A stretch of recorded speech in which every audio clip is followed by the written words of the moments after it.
merci et j'en profite pour remercier l'école État de médecine vétérinaire d'avoir convié le ministère de l'Environnement et du Développement durable et de la transition écologique à cet événement de rentrée solennelle et avec la question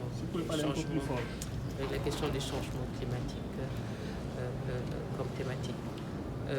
C'est clair, comme ça a été dit, c'est le défi mondial auquel le monde est confronté. Et cela, comme vous l'avez dit, se manifeste réellement de partout dans le monde par une hausse de la température globale. Nous avons donc d'une région à l'autre cette hausse et se manifeste différemment. Mais globalement, on a une hausse de température qui atteint maintenant 1,1 degré par rapport à la moyenne pré-industrielle. Et il nous faut rester vraiment en tout cas, ne pas dépasser les 1,5 degrés Celsius d'ici 2050, de hausse globale de la température réelle. Ça, c'est ce que demande le groupe intergouvernemental sur l'évolution du climat, parce que c'est cela qui garantit, en tout cas, l'économie mondiale de maintenir une certaine capacité pour faire face économiquement et socialement aux événements que le climat va créer, comme on connaît déjà de par le monde. D'abord, je l'ai dit, il fait plus chaud. Au Sénégal, on n'a pas vu le froid cette année. Dans la zone sahélienne, idem, on a beaucoup de poussière. C'est l'avancée du désert. On a également des vagues de chaleur plus importantes qu'on rencontrera également pendant les périodes d'hivernage, avec des impacts que ça a sur la santé des enfants, la santé des personnes âgées. On aura également, avec ces problèmes d'événements extrêmes qu'on connaît de plus en plus, qui sont les inondations, les fortes pluies qui arrivent en un moment, avec tous les bouleversements que ça crée, les risques de maladie que ça crée, non seulement surtout pour les femmes, parce que ce sont les femmes qui sont toujours dans les maisons et qui doivent faire face à ces inondations. Vous avez également pour des pays comme le Sénégal, l'élevage du niveau marin, la mer qui envahit des zones de pêche et détruit des infrastructures. Donc c'est également des problématiques pour les pêcheurs, c'est des problématiques d'accès à la ressource halieutique qui fait également d'un processus d'acidification des océans, des changements de courant marin. Donc nous le voyons de plus en plus au Sénégal, la remontée de la ressource halieutique. Autant de phénomènes que nous connaissons avec cette forte chaleur, l'eau, qui est également le moteur de la vie. Il faudra la maîtriser et réduire donc les pertes d'eau dues à l'évapotranspiration, dues au phénomène d'érosion hydrique comme d'érosion éolienne qui risque d'envaser les zones. Vous avez aussi donné des solutions palliatives par rapport à cette situation? Oui, la solution, le directeur de la FAO l'a dit, c'est la recherche. Nous devons soutenir notre recherche pour que la recherche nous donne les solutions. Dans l'agriculture, nous avons des variétés adaptées. Davantage faire que ces variétés soient disponibles au niveau des producteurs, au niveau des exploitants agricoles, mais également dans le secteur de l'élevage. Travailler ensemble pour, un exemple, pour éradiquer certaines maladies, faire que vraiment des solutions adaptées à nos réalités puissent être mises en fusion. Donc c'est surtout cela, que tout le monde y mette du sien et que réellement on puisse également les bonnes pratiques de préservation des ressources naturelles soient menées, la gestion des sols, lutter contre la dégradation des terres, mais également la gestion de nos forêts qui sont aussi des réservoirs de biodiversité. En tout cas, allier le développement avec une bonne gestion de nos ressources naturelles. Je suis le docteur Bointoro Begui, je suis le coordinateur sous-régional Afrique de l'Ouest et Sahel de la FAO et représentant de la FAO pour le Sénégal.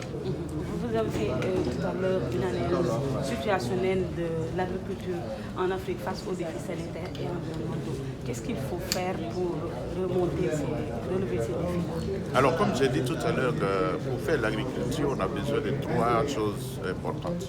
On a besoin du sol, un sol qui est fertile, un sol qui donne à manger aux plantes. On a besoin de l'eau, et c'est pourquoi on fait l'irrigation. Il faut essayer de mobiliser cette eau. Quand je parle d'agriculture, je parle de l'agriculture, de l'élevage, de la pêche, de la pisciculture, etc. Ensuite, la troisième chose, c'est la biodiversité, c'est-à-dire les semences, les plantes, les arbres que nous avons. Et tout ceci est important pour faire une bonne agriculture. Mais tout ce que j'ai cité est actuellement soumis aux impacts du changement climatique, c'est-à-dire l'augmentation de la température, l'humidité, le manque de pluie, l'inondation, etc., etc. Et donc cela fait que ça affecte le capital de production que les paysans ont. Et donc les paysans sont soumis toujours à des problèmes de dégradation de sol. Alors j'ai parlé tout à l'heure de l'importance de la fertilité des sols, mais quand le sol est dégradé, les paysans ne peuvent pas produire. Et la dégradation est due à plusieurs facteurs, la salinisation, la déforestation, tout le travail qui est fait, les mauvaises pratiques agricoles et tout ça qui contribue à dégrader le sol. Il y a également le problème de manque d'eau et donc il faut faire l'irrigation, il faut creuser, comment on appelle ça, les puits, etc., pour pouvoir irriguer. Et donc tous ces facteurs aujourd'hui que j'ai cités, la perte de la biodiversité qui est causée également par ces pratiques dont j'ai parlé, la monoculture, etc., toutes ces choses-là influent négativement sur l'agriculture et la performance de l'agriculture, c'est-à-dire la production agricole, la diminution de la productivité, les pertes au niveau des récoltes, etc. Et donc tout ceci font que les paysans et surtout tous nos paysans au niveau des pays africains, au Sahel, etc. sont soumis à tous ces aléas climatiques et à ces pertes-là et qui influent sur l'économie en général. Nous sommes dans une école de médecine vétérinaire. Quelle sera la réponse par rapport à cette situation-là, les chercheurs de classe? Oui, les chercheurs, je dis que pour tout ceci, il faut d'abord les politiques. Il faut que nos pays, nos différents gouvernements puissent vraiment investir dans l'agriculture. Deuxièmement, il faut que les paysans aient accès à l'information, c'est-à-dire la vulgarisation doit pouvoir fonctionner. Et troisièmement, il nous faut une recherche scientifique performante. Alors que ce soit dans le domaine de l'agriculture plante, que ce soit dans le domaine de l'élevage, nous avons besoin de la contribution de la recherche pour qu'on ait des animaux les plus performants, pour qu'on puisse faire les recherches génétiques sur les animaux, pour qu'on puisse avoir les recherches sur la production de lait.